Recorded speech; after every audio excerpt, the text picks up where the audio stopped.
computer. Welcome back to the PC Graduate Podcast. I am excited to introduce my guest today. This is Mr. Jimmy August, the founder of Redefine Health Wellbeing Movement. Welcome, Jimmy. Thank you. Welcome. Thanks for having me. Really excited to have a chat. Yeah.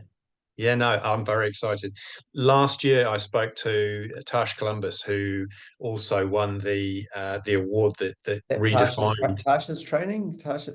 She from Yeah, Jamaica. Yeah, yeah, I yeah. forgot this. Yeah, Tash, Team Tash Train. That's That's it. the one. Yeah. Yeah, yeah, And so she's been on a couple of times. So I spoke to her originally, and then they won. And I was like, Tash, come back on. yeah, Tell yeah, us about how you won the award, what you did, and so I quite like to do that is have a chat to the people that have been through the process, were either yeah. finalists or winners. So that was my excuse for making contact with you, and so thank you very much. Thanks, great to have you on here. Yeah. Right. Tell us, obviously, people who may already know Redefined and have already come across what you do. But just give us a bit of background as to what you do there, and then maybe sort of back to where it all started for Jimmy Yeah. and how you got to this place now. Yeah. It's a good place to start. Yeah, Redefined is we call it a wellbeing hub. Yeah. We're in Papamoa in Bay of Plenty, so beautiful location, obviously. We Mm, tried to bring a bit more of a holistic view to fitness. Like I personally, and you might hear a little bit, and quite disgruntled with how health and fitness is being sold to the average yeah. consumer. And I think it's Yeah. actually becoming a bit of a barrier to people exercising because it's sold and get shredded in 6 weeks Mm, or do this. mm, I'm like still hearing that. And it's just, mm, I find it quite off-putting. I think if you watched Ian Gamble, he was one of the keynote speakers at the Exercise New Zealand conference, and he said there's 20% of people who will never respond to your marketing. There's 20% who those are who everyone's marketing to, that small 20%. And then there's 60% in the people in between who want to exercise and be healthier, but are really uncertain, really unsure, quite off put by what they see. And so we're only marketing to these small amounts with that sort of marketing. We've yeah. got to Yeah. broaden that appeal and get more of the people that struggle with exercise moving, because that's where we can make the biggest difference. Right. So, yeah, so that's sort of Mm, what we're trying to do is be more holistic in our movement and our philosophy, and trying to get a philosophy across that's more than just exercise. So yeah. movement is a big part of it. We run like 95 classes a week across strength conditioning was our performance studio, Reformer Yeah. Pilates is our movement studio, and our mind body studio carries our yoga. Hmm. And then we have a lot of health practitioners. We have a psychologist, nutritionist, physios, massage therapists, health coaches, things like that that really kind of Mm, work together to drive what we call our universal well-being philosophy, which are the 9 points of well-being. yep. A lot of it taken from the Blue Zone stuff. If you've watched that recent, Yep. Keen doco, to keen to yeah, dig into those, Jimmy. yeah, Yeah. really cool stuff. So the Blue Zone is obviously small pockets of the world where the average life expectancy, most people are living above 100. It's pretty amazing, and Mm, they're not mm, going to gyms, but they're not doing fad diets. They just mastered healthy, sustainable yeah. living. Try to Yeah. bring those points back into people and start talking to people like, what is your purpose? What makes you get out of bed in the morning? How are you mitigating stress levels, but how are you also challenging yourself and responding to acute stress to build resilience and that sort of Mm, thing. mm, mm. Rather than doing fad diets, can we just eat real food and eat to 80% full? Yeah. Yeah. If you come Yeah. to redefine 3 or 4 times a week, what are you doing in the other 159 hours of your week for movement? Things like that. So those are the conversations we try Yes. to have with people, and just talk about a bit more balance and not this all or nothing approach. It's like, let's get moving. Let's do these things a little bit better. We can still have some wine in the evenings. We can still go to friends' birthdays, and just try to create Mm, balance in our lives that creates more of a mm, sustainable mm, future mm. for our well-being. So that's kind of what we created here, or I try endeavor Fantastic. to create. Yeah. Yeah. And so now, if you press rewind and kind of all the way back Yeah. to where it all started, I heard you on another podcast and you talked about it starting at university. You've always been fairly active yourself. Yeah. You're Yeah. an ex Les Mills Yeah. PT. But yeah, so how did you get into the industry? Yeah, I went to Otago University. I sort of finished school, and I was like, I like sport. So I'll go study sport and exercise science. Didn't have a clue what I was going to do with it, to be honest. Honestly, didn't have a clue. I was quite keen to escape home. I was from Bay of Islands and Kerikeri. I was like, I just Yep. want to get to somewhere different and Yeah. start and sort of start exploring the world. So I went to university, and yeah, I resonated with that a lot, like that physical exercise and that sort of thing. But became a pretty typical Scarfy down there, the usual stuff, and Yeah. really enjoyed my time there. Yeah. And afterwards, I was like, oh, I've got this degree. What do I do with it? Yeah. And so I spoke to Les Mills at the time. They had a PT manager there called Theo, who's amazing. Still keep in contact with, and he said, Mm. "Well, come be a PT." So I started out my journey as a PT with Les Mills in Wellington. Pretty special place. Like to me, that's still the best place I've ever, I've ever worked. Okay. Over Yeah. here, just the way they trained you up as PTs, their culture there, what they had there was pretty special. I think Les Mills have done a pretty amazing job with Yeah. their clubs in New Zealand, and Yeah. that really ignited my passion for fitness from there through them. I think if I hadn't have worked there as a PT, I don't think I'd still be in the industry. I think I would have just Oh, done something. really? Yeah, yeah. Okay.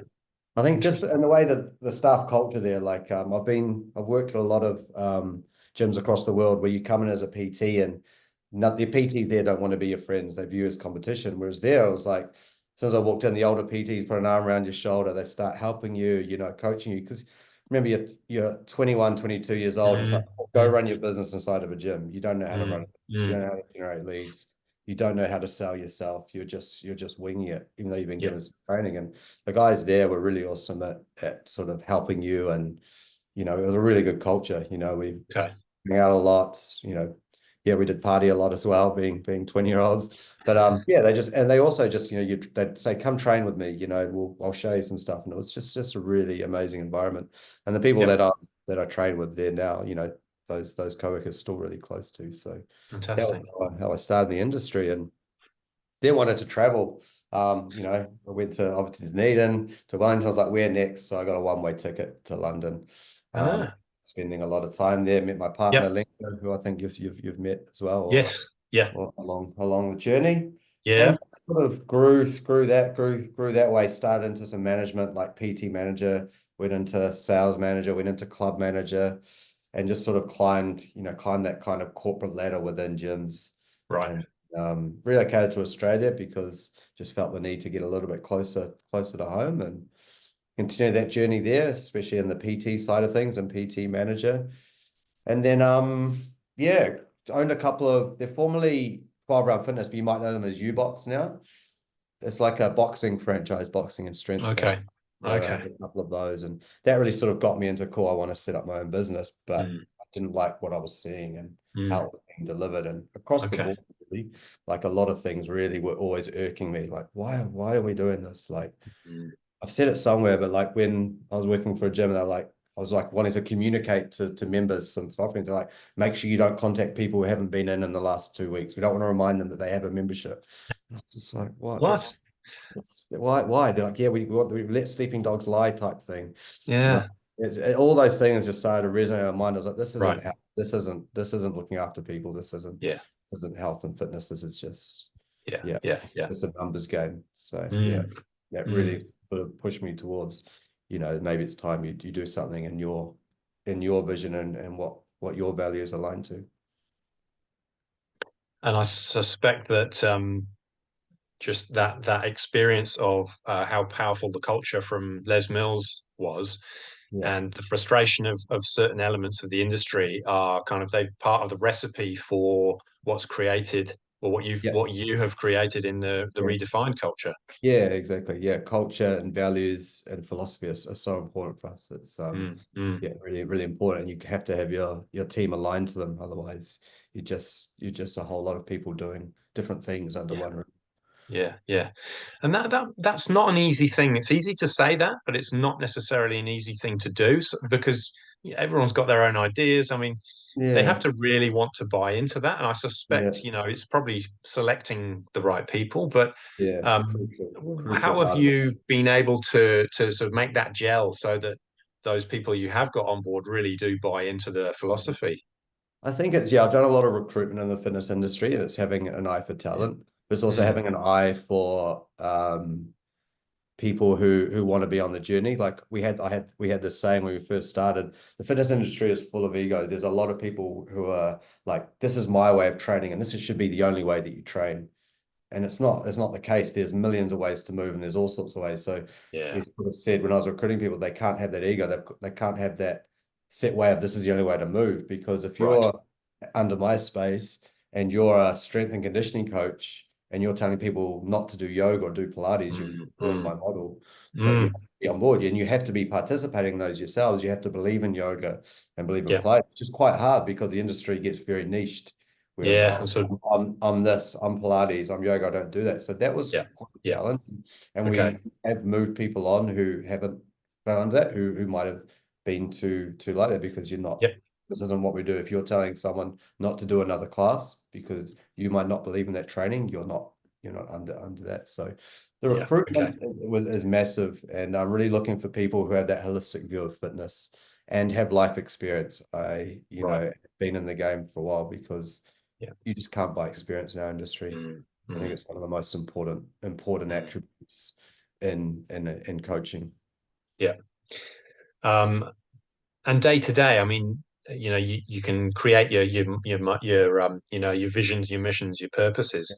How does that then, how does that become alive in the team in terms of how they interact? Yeah, it's the onboarding, just as you onboard members of the club, you got to onboard your team members in, Sure. training and support, continual sort of feedback loops. We run regular instructor assessments. So we're always Okay. in, we have a set template of what needs to be followed. Our Right. pay aligns to those templates. So you're either level one, two, three, or master trainer, and that's Okay. based on experience, coaching hours, the professional development you do. So Yep. we don't pay someone the same who's been in the industry for 15 years as someone who's been 2 years Sure. because it doesn't work like that. So just creating Yeah. a framework that, yeah, Smart. allows people to progress, and Yeah. also trying to honor individuality as much as possible and not make people robots. So Yeah. it doesn't work. It's like we want people to bring their flavor to what they do, and we hear it quite often. It's like because in our studios we design all the workouts; they're the same. They're designed by an in-house team, but we Yeah. allow our instructors to bring a little bit of their own energy and their own sort of their own style to it, which is Yeah. really important. Yeah, Nice. Nice. Like it. It's a fine balance, isn't it? Because yeah, you want a little bit of control on how things are done, but also you want yeah. to tap into that natural talent. Yeah. Yeah, really, really, Mm, really important. It's really hard because you have a lot of contractors, and this for a lot of people, it's a secondary job, and you just they have to have that passion for it, and if they've mm, got that passion for it, and then it's just about keeping everyone together and having that culture and showing mm, respect mm.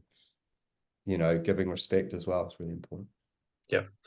You talked about the onboarding and you talked about the nine elements. I caught a glimpse of that on I think it was on your website, which Yeah, yeah. to So me, we that's kind of start. like that's your operating model, if you like. Yeah. Um, It's did definitely. did you create that, or was that with some assistance, or did you already have that as a vision in your mind? Where did it We came originate? across the blue zones. Sort of about a year out Yeah, from when we're starting, and we're sort of looking for a philosophy that could tie the whole business together because yeah, we have all these ideas, but it's like how do we put it into one thing? So we mm, looked at the blue zone stuff, and the blue zones was awesome. But the there are pockets of the world that are in other places. We can't just because they're awesome doesn't mean we can do what they're doing in mm, like here in Greece. So we've got mm, to like we use that as a really good template, and then we sort of built that out, and we kept a lot of points around movement, purpose, downshifting, which is how we reduce chronic stress. yeah, The blue zones is very plant based. Um, mm, yeah, plant-based is great if you can plan for that, but the majority of people aren't that. So we yeah, sort of cool. How can we promote that more as eat real food and eat real whole foods to right, make that, give that a bit more of a broader yeah, appeal.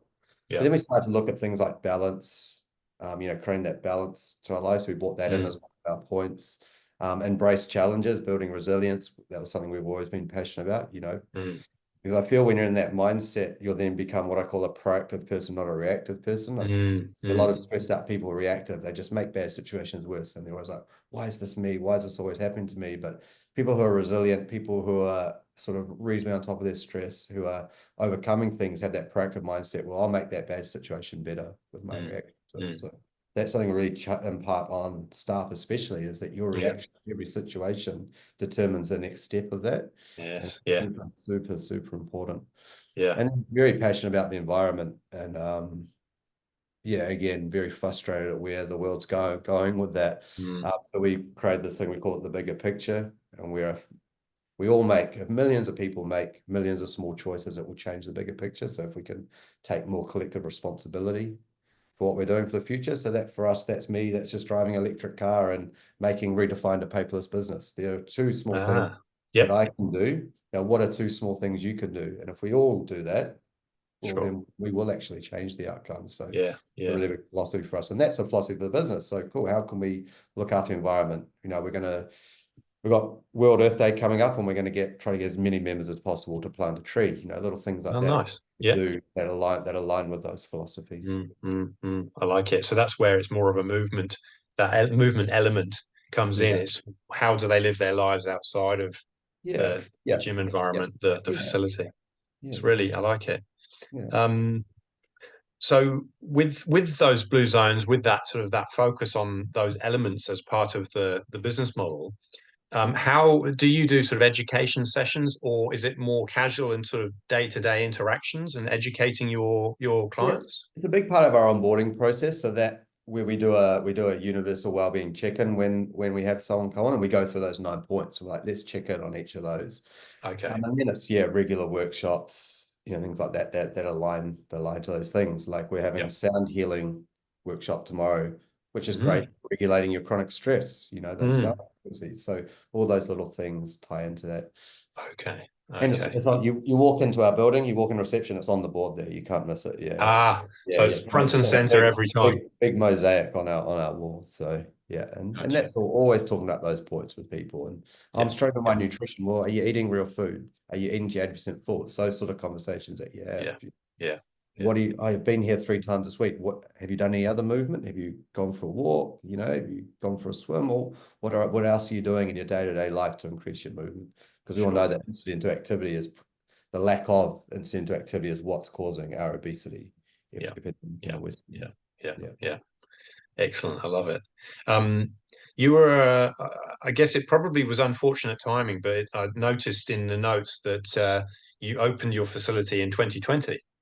Yeah. It was, And I mean, yeah. clearly you had plans in place well before that. So it was one of Yeah. those things. But that you're still here, right? That must have been Yeah. some testing times. You must have done some crazy hours to keep things going. How did that go? I mean, how Yeah, did that you was a do it? rough ride. That was a rough ride. So we were Yeah. supposed to open in April 2020.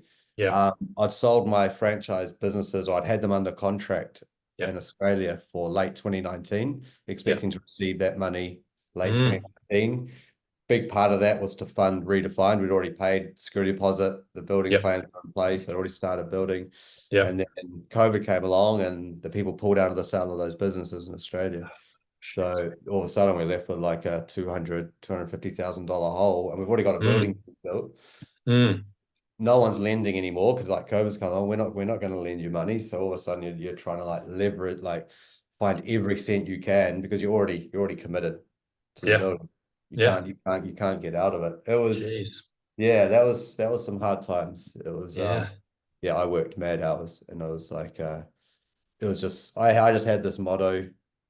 Like obviously I was pretty frustrated about it, but it was like control what you can control. I can't, I'm angry at it, but I can't change it. So I've got to control what I control. I can only control what's in front of me. So it was Yeah. just day by day, week by week, what are we doing to get through this? And you go Yeah.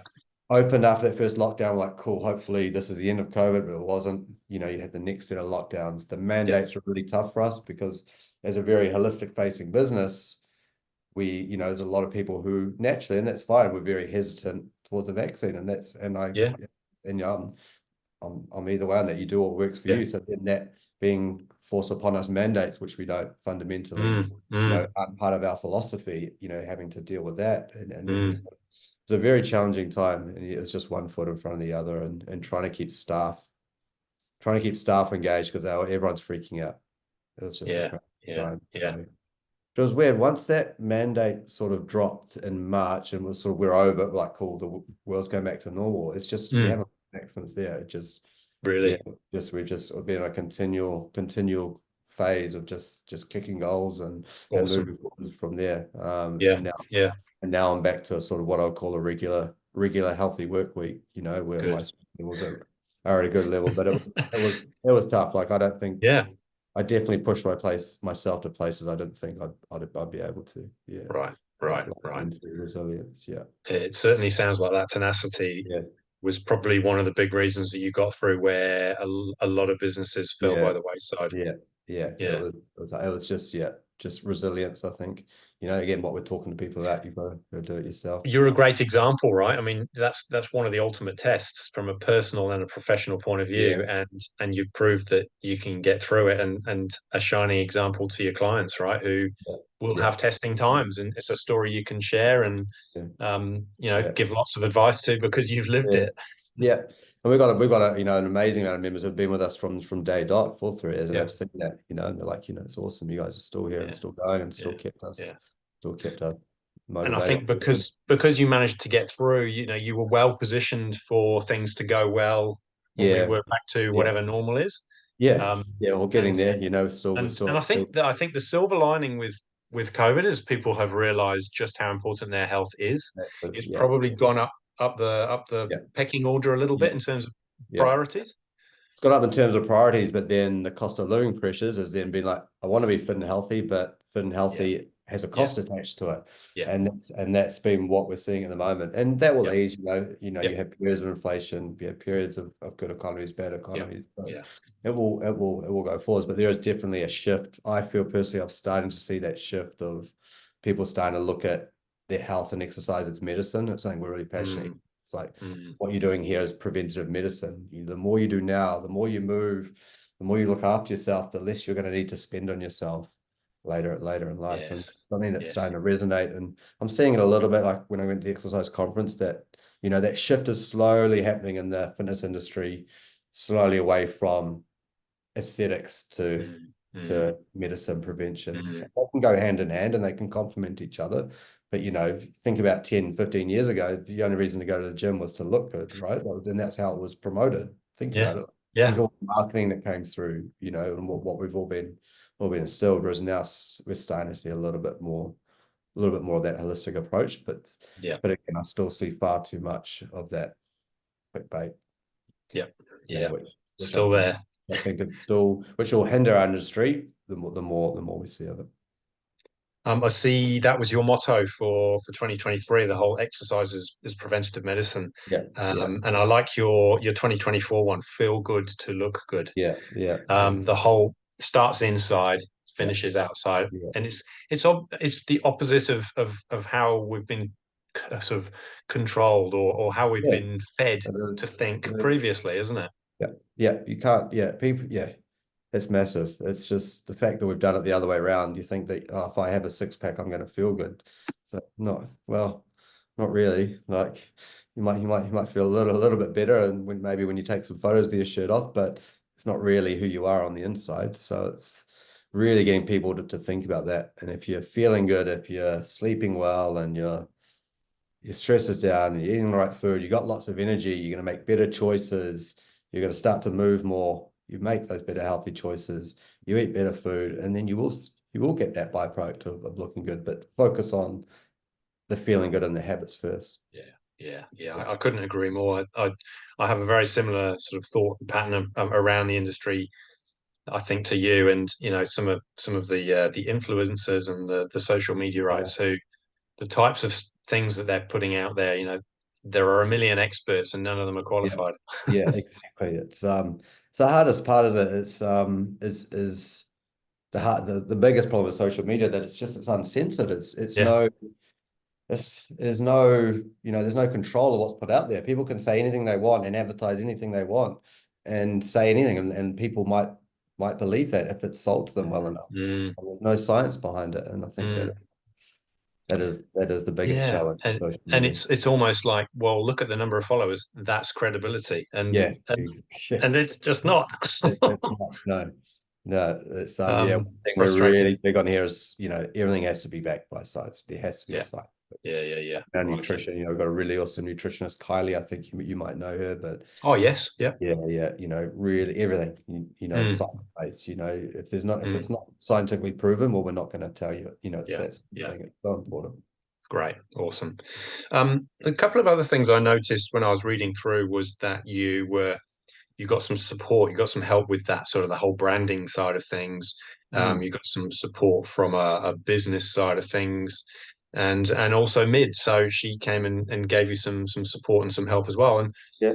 just wanted to sort of pick into that and sort of understand, what you did, how you did it, and how powerful it is to get the experts on your side when you're building something, when you're creating something. Yeah, so through what we spoke before, we can't by experience, and that's with your staff. Well, I don't know, Mm, I never will know everything. So you have to have your own person that can help you and guide you. So super important for us. Yeah, we had a brand team, like a friend I went to uni with. His name's Sam. He runs a company called Antimony Studios.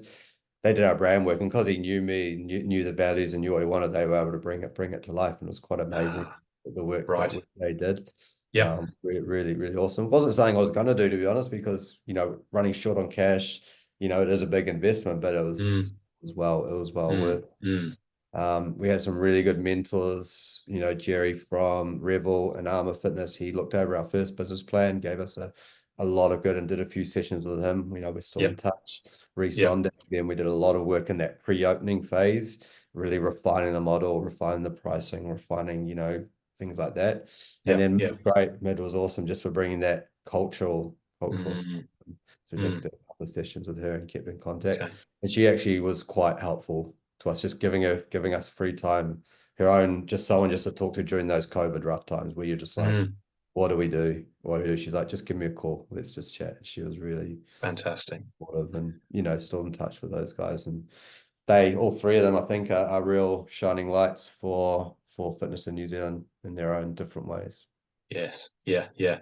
Well, smart decision to get those sorts of people involved. I think, that's you know, hats off to you for, sometimes we think we can do it all and Yeah, we're invincible. And, it's even back to just PTs on the gym floor. You have to yeah, wear so many hats. You yeah, kind of get used yeah, to doing multiple different things, but really yeah, you do one thing well, but the others kind of yeah, probably not yeah, as good as they could be. But if you can yeah, get those resources involved in your yeah, business, particularly up front, and then once you're up and running, it's you like you said, you're still in touch with them. So if you ever need any more resource, they're there, and I think that's just a smart way to go. And yeah, you could yeah, call them mentors or counselors or yeah, whatever it might be, but yeah, I think exactly. everybody needs that in their business. I agree. Yeah. And just as Mm, we coach people, we need coaching ourselves because, totally. the solo business, I might get stuck. Sometimes I just get stuck in my head about certain things. I'm like, I really need to Mm. even invent them and just run them past with someone. So spoke to a couple other people. There's a lady called Amanda Brax in Australia. She Oh, helped yep. out as well. Yep. It's really good. So it's actually a goal of mine this year to just connect with someone who can help me sort of go to the next level. So yeah. Nice, Yeah. nice. And just Are keep you keep me are accountable. you at the point now, Jimmy, where you feel like you've got the model of the business how you want it? Yep. Yeah. I feel we're now, yeah, everything is going away well. We're making just a couple of slight tweaks to our yoga offering and how we Yep. deliver that in terms of Yep. the programming and structure to really align that with the rest of the club. Mm.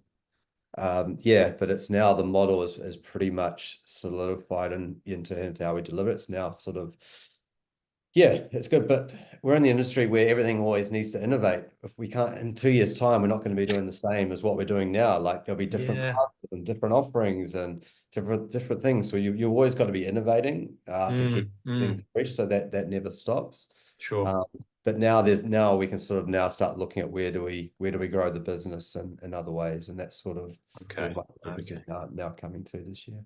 Yeah, yeah, yeah.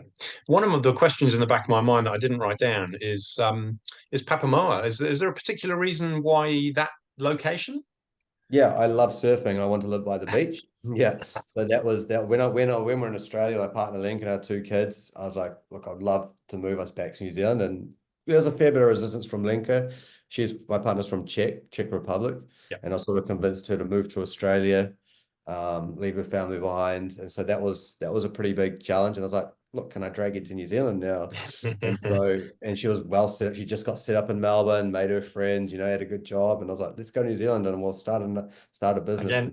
completely fresh. So yeah, and I was like, well, when you looked at New Zealand, I'm from Bay of Islands, love it up there. One of the most beautiful spots in the world, but it's very quiet. The business we want to create is needs to be in quite a place that's quite built up, or has a Mm, fair draw to it. mm, Wanted to live by the beach, did not want to travel. Like I've been living in Melbourne, commuting across the city. I was like, right. where's somewhere where I can live, where I can walk, bike, or only a very short ride to work, where I don't need to, don't everything's here. And I came and checked out Tauranga, went to Bethlehem and a few other suburbs, but then saw Papamoa and I was like, right, it's right on the beach. Everything's Mm, and it's booming here. It really is that's it. for better or worse, there'll be the people who've been here longer will grumble at the rate of growth there. But everything is that's just Yep. like Yep. the rate's growing. It's pretty huge, and yeah, feel pretty special to be part of it. Cool. Cool. Smart. Yeah, And I suppose that kind of taps into that blue zone thing, doesn't it? Because yeah, um, massively. all the Yeah, characters in the Netflix documentary, they walked everywhere. yeah, They yeah, they walked to eat, they walked to socialize, they, yeah, yeah. up and down the steep hills. Yeah, that's it. All that natural movement. Yeah, but you know, I look at some of the commuting I used to do, in London and Melbourne. I was like, Mm, years I've given to sitting on a train or in my car. Yeah, is actually quite astonishing if you adds tell it. up, doesn't it? Yeah. And Yeah. then you're like, where is that in your total well-being? What are you getting out of it? What are you getting out of your life? So now Yeah. you can't, it's very hard to be stressed here when the beach is a stone's throw away, your business is a stone's throw away, everything you need, all your friends, it's pretty cool. Fantastic. Actually, when I've got to go into the city, into Tauranga, I'm like, oh, gotta get my, it's like, oh, I've got to deal with that 20-minute traffic ride. God forbid you ever have to come to Auckland. Yeah, yeah. And that's it. When I drive through Auckland to Kerikeri, I'm like, I need to go Yeah. through it at the time that it's the quietest. Yeah. Yeah. It's the slowest part of your journey Yeah, through the yeah, city. yeah, yeah. What So both decisions. Yeah, Yeah, no, it's a smart decision. Living your values. yeah, yeah. Super. I like to sort of wrap up with a few tips. So, what would doesn't matter how many, but sort of the gems we've obviously gone through a lot of them as we've been chatting, and I think people will have picked those up. But so specifically for you, in terms of sort of success, and really this podcast came out of wanting to help PTs stay in the industry longer. And Yeah, I know you mentioned that attrition rate in that other yeah. podcast that I listened to. Okay. Um, what have been the things that have kind of that have worked for you, that have made a difference, that have helped along the way, that could help other PTs out there? Yeah, I think yeah, it's a tough one. The PT industry, it's Mm, such it's a thing everyone wants to do, it has such a poor success rate. And that was another reason why I created here. I just what we created here is to create something that's more sustainable for people who want to work in the fitness industry.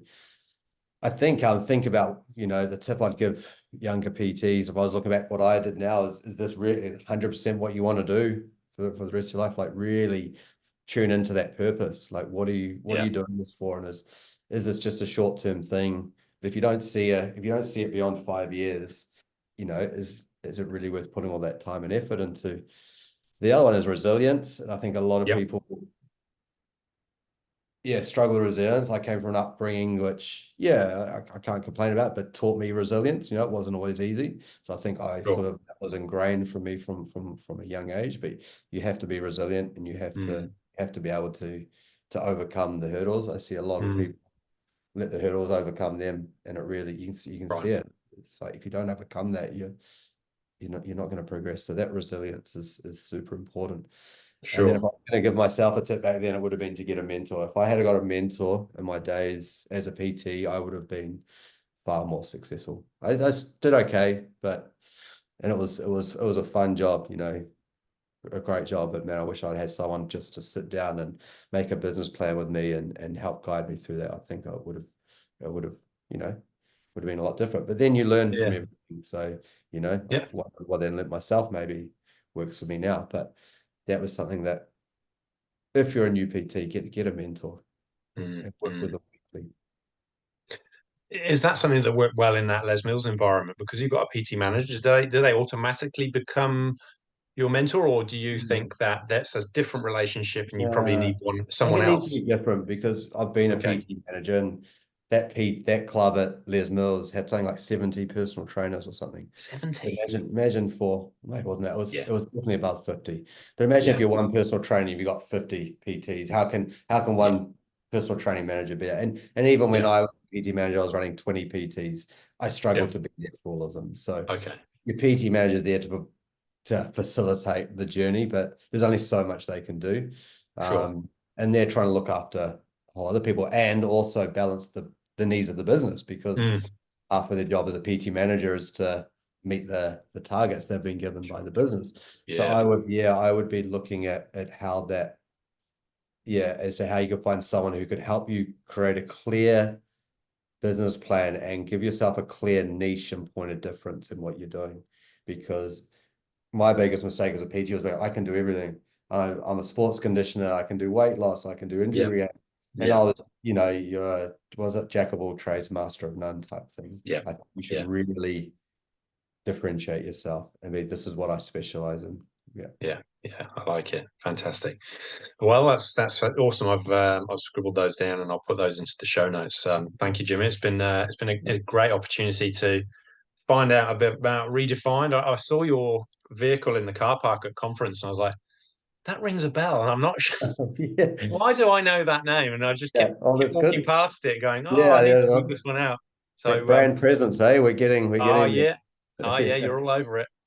So, thank you again for your time, Jim. It's been great Oh, thank chatting you, Rich. and sharing all of the your pearls of wisdom and what you're doing at Redefine. And I would love to pop down to Papamara and come and say hello. Please, please, please, if you're ever in the area, come in for a chat and we'll do a Yeah, workout and awesome. take you through the facility. That'll be fantastic. Thank you very much. All right. Well, thank you. And maybe we'll plan another one in the future. Absolutely. Sounds good. Thanks Awesome. for your time, Rich. Cheers.